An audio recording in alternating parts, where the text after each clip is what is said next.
Arquitectura en expansión. El eco del lugar vacío. La silla fantasma. El costo de los duelos no mirados.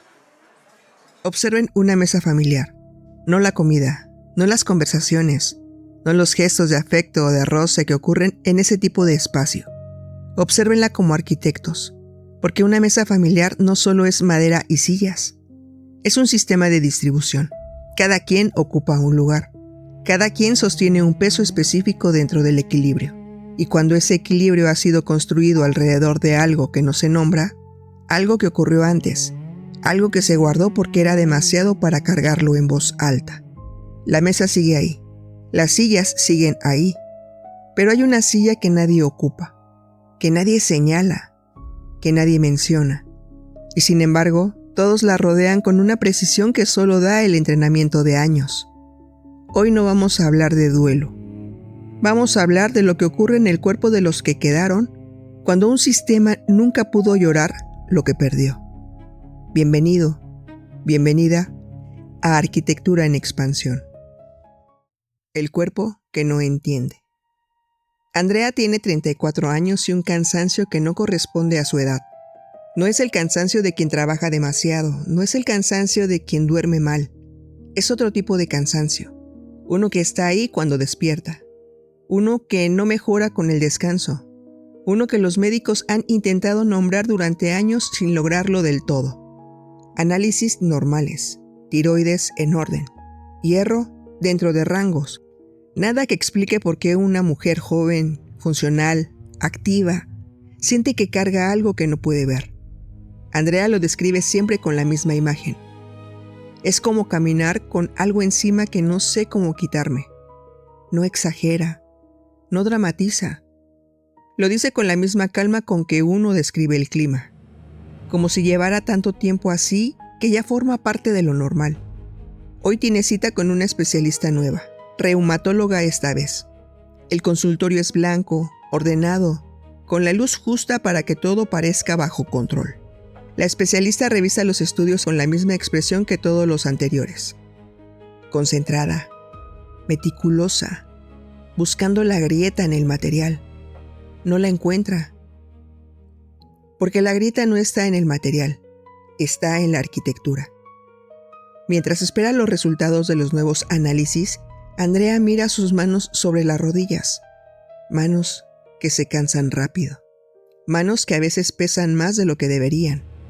Y sin saber por qué, en ese consultorio blanco y ordenado, piensa en la casa de sus padres, en la mesa del comedor, en las sillas de alrededor, en esa silla en particular.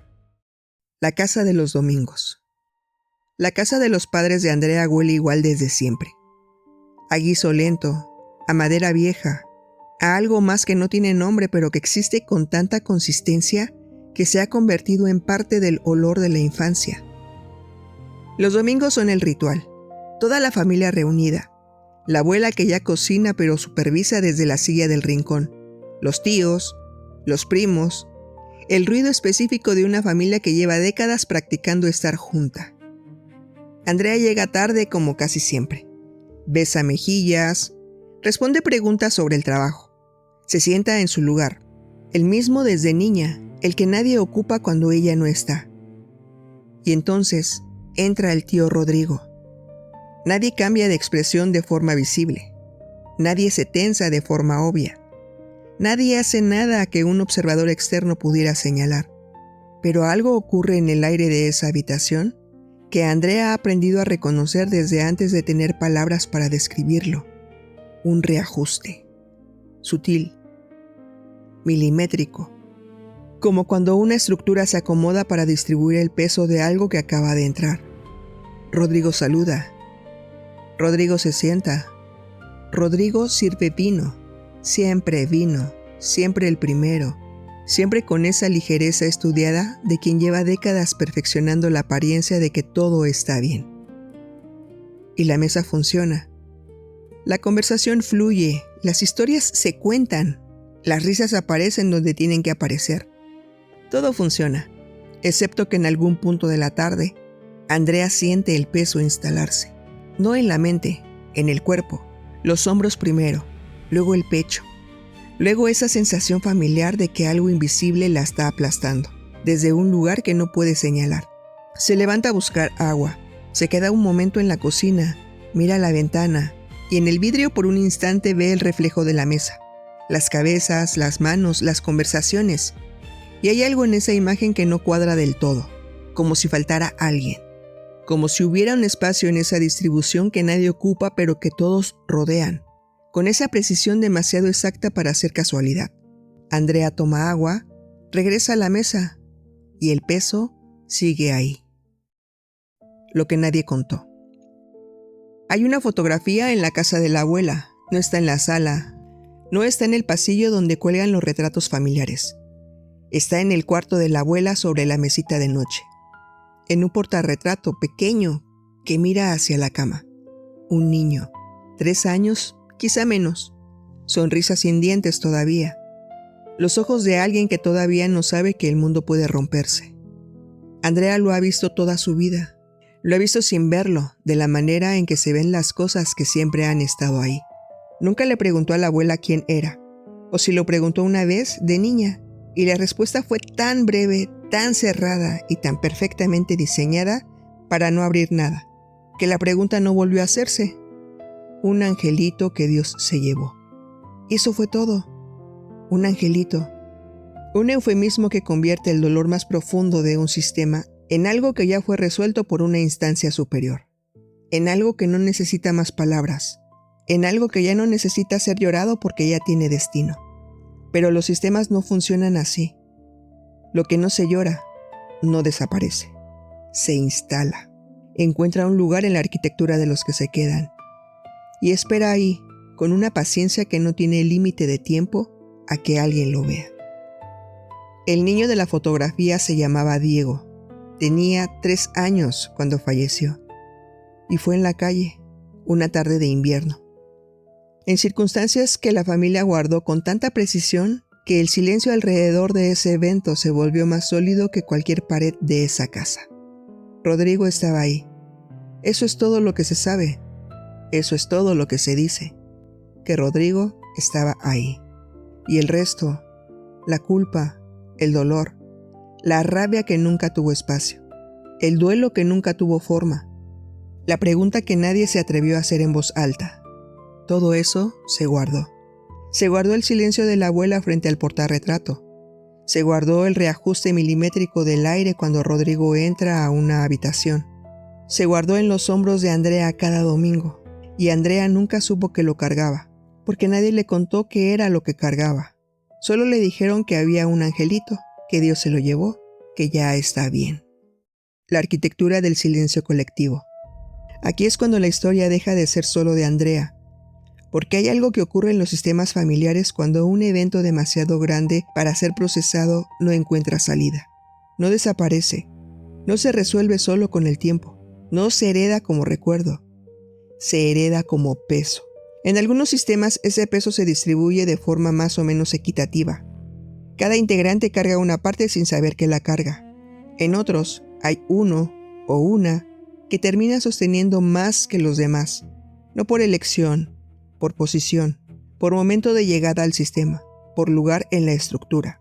Andrea llegó después de Diego, ocupó el espacio que él dejó, no el espacio físico, no su cuarto, no sus objetos, no su nombre, sino el espacio emocional, el lugar en el sistema que estaba disponible. El hueco que el clan necesitaba llenar para poder seguir funcionando. Y Andrea lo llenó, sin saberlo, desde que nació. Pero hay algo que los sistemas hacen cuando una persona ocupa el lugar de alguien que no pudo irse bien. Le transfieren el peso, no con intención, no con conciencia, con la misma precisión automática con que una estructura redistribuye la carga cuando uno de sus pilares falla. El cuerpo de Andrea no estaba enfermo. El cuerpo de Andrea está haciendo exactamente lo que el sistema le pidió. Sostener lo que nadie más pudo sostener. Y la fatiga no es debilidad. Es la señal más precisa de que algo está siendo cargado que no le pertenece. Que lleva demasiado tiempo ahí. Que tiene nombre, fecha y forma. Aunque Andrea nunca lo haya sabido. La fotografía de la mesita. Hay una tarde en que Andrea se queda sola en la casa de la abuela. No lo planeó. Los demás salieron. La abuela duerme la siesta.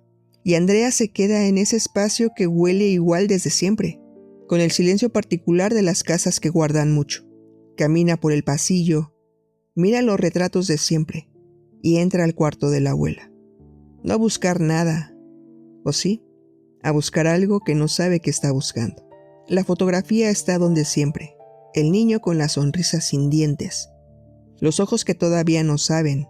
Esta vez Andrea la toma, la sostiene. Y lo que ocurre no es llanto, no es una revelación dramática, no es una escena diseñada para impactar. Es un reconocimiento. Algo que su cuerpo lleva años cargando, un peso sin forma que de repente tiene enfrente. No la historia completa, no los detalles, no la verdad de lo que ocurrió esa tarde de invierno. Solo un niño de 3 años que no tuvo quien lo llorara de verdad. Y algo en Andrea, algo antiguo, algo que no es exactamente suyo pero que lleva años siendo ella, entiende. No con la mente, con el cuerpo, con los hombros que por un momento se sienten distintos. Reordenamiento. El cambio de Andrea no ocurre en un momento, ocurre en capas, como siempre que una estructura lleva décadas instalada. Lo primero que cambia es la relación con el peso. Sigue ahí, no desaparece de golpe, pero Andrea empieza a poder distinguirlo. Hay un peso que es suyo, el del trabajo, el de sus vínculos, el de su propia historia, y hay otro peso, uno que no tiene forma, uno que es más antiguo que ella, uno que llegó antes de que pudiera elegir cargarlo. Esa distinción no cura la fatiga de inmediato, pero cambia la relación con ella, porque ya no es un misterio sin nombre, ya tiene origen, ya tiene forma. Y lo que tiene forma puede ser mirado. Lo que puede ser mirado puede ser reubicado. Andrea no necesita confrontar a nadie. No necesita reconstruir lo que ocurrió esa tarde. No necesita que la familia hable de lo que lleva décadas sin hablar. Solo necesita hacer algo que en los sistemas familiares es uno de los actos más precisos y más silenciosos que existen. Devolverle el peso a quien le pertenece. No con rabia, no con reclamo. Con una claridad interna que dice: esto es tuyo, Diego. Esto es de tu historia, no de la mía. Yo te miro, y al mirarte, me libero de cargarte sin saberlo. Este acto no necesita testigos. No necesita palabras en voz alta. No necesita que nadie más cambie. Solo necesita ocurrir en el interior de Andrea, con suficiente densidad para que el sistema lo registre.